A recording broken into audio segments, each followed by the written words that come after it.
Dia bekerja untuk membiayai studi kakaknya. Setelah sukses, kakaknya tidak mengenalinya.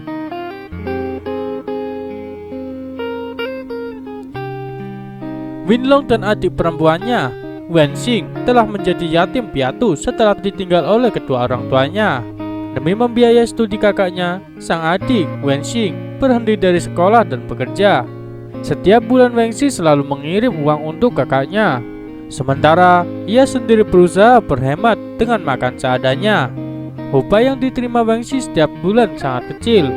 Jadi, dia bekerja di dua tempat. Pagi sampai siang, bekerja sebagai cleaning service. Malamnya, kerja di restoran.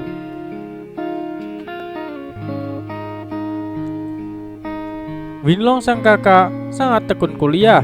Dia juga bekerja di sela-sela waktu luangnya dan uangnya sebagian dia simpan. Dia punya rencana uang itu nantinya dia gunakan untuk biaya nikahnya nanti, dan juga sebagai persiapan untuk biaya nikah adiknya kelak, agar nanti adiknya tidak dipandang rendah oleh mertuanya.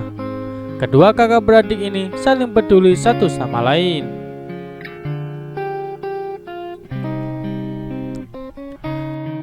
Setelah lulus dari perguruan tinggi, Winlong bekerja di sebuah perusahaan dengan posisi yang lumayan bagus.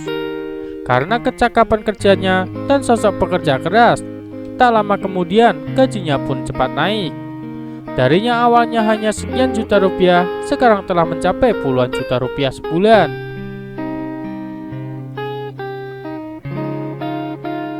Sekarang Winlong punya mobil sendiri dan satu unit rumah. Bisa dikatakan Winlong lumayan sukses di usianya yang masih muda, dan ia berencana menikahi pacarnya. Wenxing sangat gembira setelah mendengar kesuksesan kakaknya.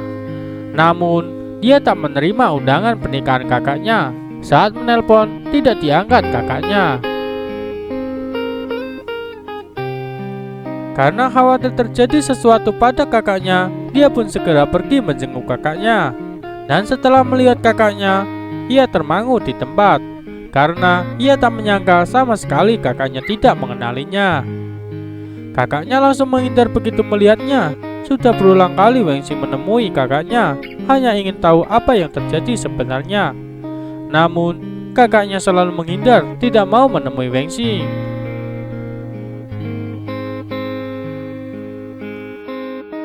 Ketika tahu sikap kakaknya seperti itu, perasaan Wenxing benar-benar hancur, dan tak tahan dia pun menangis. Wenxing menjadi tak bergairah di tempat kerja, sampai-sampai memecahkan beberapa piring dan dimarahi oleh bosnya. Wenxing seakan tersadarkan setelah dimarahi bosnya. Wenxing berpikir dia harus memulai hidupnya dan hidup untuk dirinya sendiri, tidak mau lagi hidup untuk orang lain. 1 tahun kemudian, Wenxing menikah. Dari genggaman tangannya tampak sebuah kartu undangan untuk kakaknya. Saat sedang merenung, ponselnya tiba-tiba berdering. Orang di telepon yang tak dikenalnya itu meminta Wenxing untuk pergi ke sebuah kantor pengacara. Ada wasiat yang mau disampaikan. Wenxing merasa heran dan berpikir penelpon adalah seorang penipu. Namun si penelpon dengan jelas mengatakan bahwa dia bukan penipu. Wenxing yang setengah percaya itu akhirnya ke alamat yang disebutkan.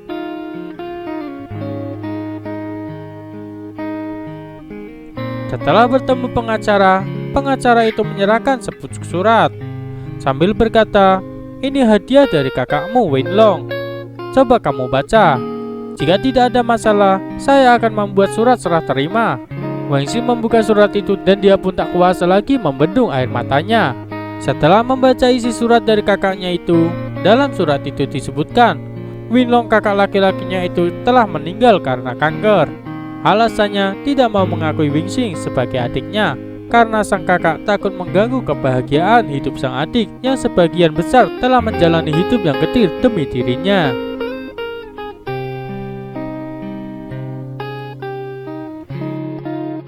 Dan sudah saatnya bagi Wenxing untuk memikirkan hidupnya sendiri sekarang.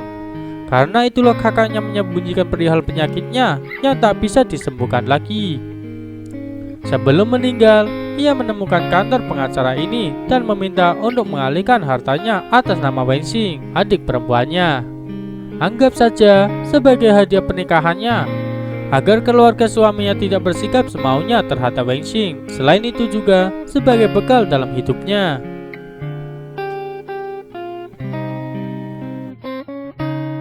Air mata Wang Xing kembali berlinang setelah membaca isi surat kakaknya. Dia baru tahu kakaknya telah berkorban untuk dirinya, dan Wang Xing seketika menangis pilu begitu mengingat kakaknya pergi tanpa seorang pun di sisinya.